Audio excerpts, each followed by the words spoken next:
لونڈیوں کے ساتھ جنسی تعلقات کی اجازت کیوں دی گئی جبکہ اسلام خود سیکس ڈسپلن پر کا پرچار کرتا ہے، اور لونڈیوں کی خرید و فروخت کیا ہیومن رائٹس کی وائلیشن نہیں ہے؟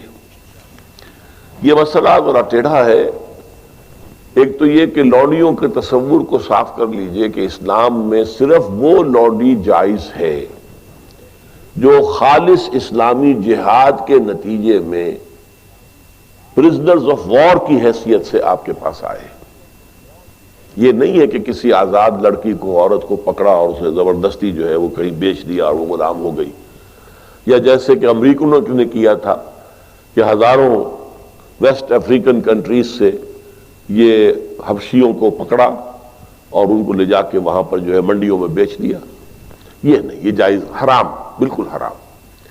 البتہ ایسی اگر شکل ہے کہ جنگ ہو رہی ہے آپ کے اور کفار کے مابین، اب اس میں جو پی او ڈبلیوز آ گئے ہیں، دو راستے ہیں، یا تو کنسنٹریشن کیمپس میں رکھیں گے انہیں، وہ آپ کی معیشت پر بہت بڑا بوجھ ہو جائے گا، اور پھر ان کی زندگی بھی اب نارمل ہوگی۔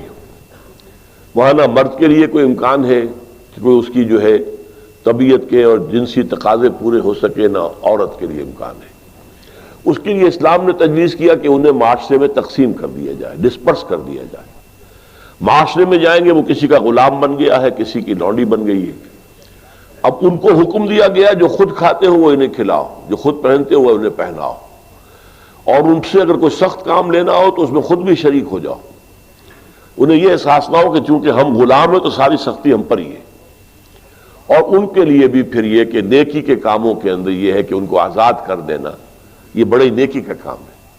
کوئی مرد کہتا ہے صاحب میں اتنے ہزار روپے آپ کو دے دوں گا محنت کر کے، کمائی کر کے، آپ مجھے آزاد کر دیں، اسے مکاتبت کہتے ہیں۔ یہ معاہدہ ہو سکتا ہے اور آپ کو اس کا معاہدہ قبول کرنا ہوگا۔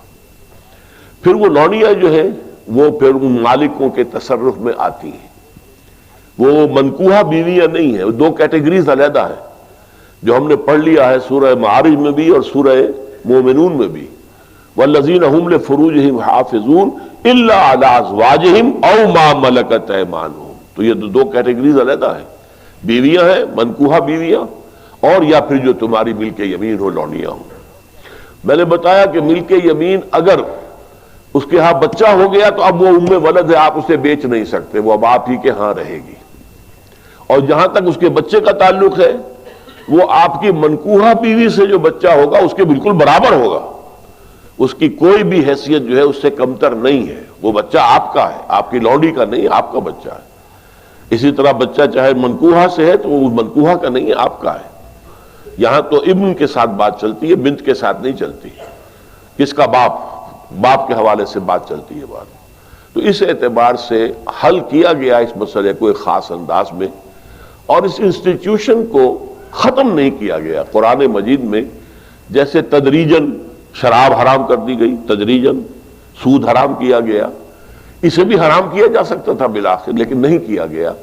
اس کی وجہ کیا ہے؟ میرے خیال میں یہ ہے کہ اس دنیا کے آخری دور میں جس کا اب آغاز ہو رہا ہے، خالص اسلامی جہاد بھی ہوگا، کفار کے ساتھ جنگیں ہوں گی، مقابلے ہوں گے، اور اس میں پرزنرز آف وار کے لیے یہ راستہ جو ہے کھلا رکھا گیا ہے تاکہ اس وقت جو ہے سچویشن صحیح تو طریقے پر اس کو حل کیا جا سکے۔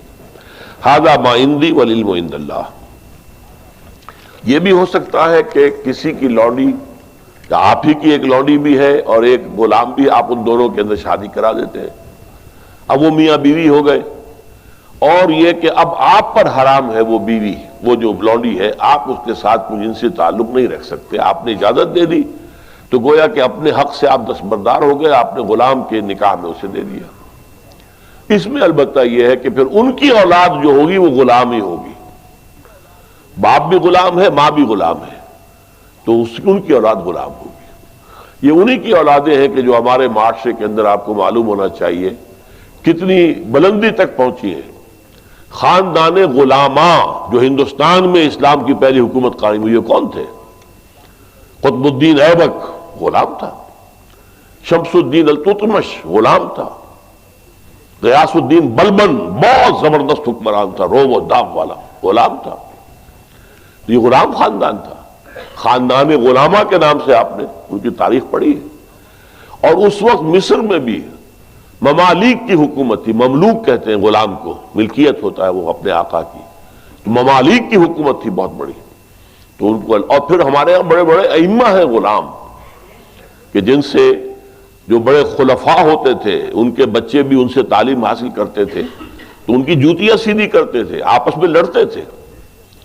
یہ مامون الرشید اور امین الرشید دو جو بیٹے تھے ہارون کے، وہ آپس میں لڑتے تھے کہ اپنے استاد کی جوتی میں سیدھی کروں گا، وہ کہتا میں سیدھی کروں گا، حالانکہ وہ غلام ہوتا تھا. تو یہ اسلام نے سٹیٹس دیا ہے انہیں، اور بہت ہی خوبصورت انداز میں اپنے معاشرے میں ایبزارب کر دیا ہے.